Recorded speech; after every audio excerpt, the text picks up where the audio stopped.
كابتن رضا، اهلا بيك. حبيبي يا ابو. مين اللي يستاهل يحرس عرين النادي الاهلي، شناوي ولا شوبير؟ انا من وجهة نظري شوبير. طيب، الغلطه اللي كله عمال يتكلم عليها وانه حملها لشوبير والكره كانت طالعه كورنر وانت كمان علقت عليها وقلت كنت سيبها تطلع كورنر. ماشي، دي غلطة. هل اثرت في نتيجة المباراة؟ لا، ولكن يعني قبل كده برضه شوبير غلط غلطه تانية، فانت شايف الغلط. ماشي، الشناوي غلط قبل كده 50 غلطة. يعني عودة امام عاشور، هل امام عاشور هيخطف الاضواء من زيزو ولا ممكن الاهلي؟ لا لا لا، خلاص زيزو خطف الاضواء من اي حد. من اي حد؟ يعني الفتره اللي جايه زيزو هو اللي خلاص، هو اللي قاعد على برج الجزيرة فوق. وانا قلت الكلام ده قبل كده، وفي ناس من ضمنهم فاروق قال لي لا هيلعب على مين؟ قلت له لو جه يلعب على اي حد. لاعب الجوله الاولى في الدوري المصري والجوله الثانيه. محمد دغموم ومحمد شحاته. الفريق الاقوى النصر. الفريق الاضعف.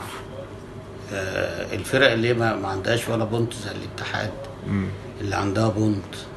الحصان الاسود في البطوله. لا، لغايه دلوقتي لسه. المدرب الانجح. لسه.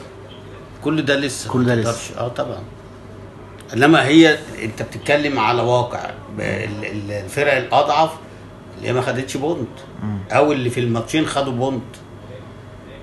تعذرهم في حاجه واحده بس، لو عندهم ماتش اهلي وزمالك وبيراميدز وياخدوا بونت زي مودرن كده تعذرهم. بل مودرن الجوله الثانيه كسبوا الاتحاد وخدوا 3 بونت، يعني عندهم 4 بونت. مع ان اول ماتش كان الافتتاحيه الاهلي، الثاني الاتحاد في اسكندريه، ماتشين صعبين جدا. فياخد 4 بونت يضيع 2 بونت، يبقى لغايه دلوقتي هم الحصان الاسود. تشكيله كابتن رضا في الجولتين اللي اتلعبوا في الدوري المصري. لا لا لا لا، ولا حد مستواه ثابت يعني. ما فيش حد لفت النظر قلت لك غير دغموم وغير محمد شحاته. شكرا يا كابتن رضا. حبيبي تحت.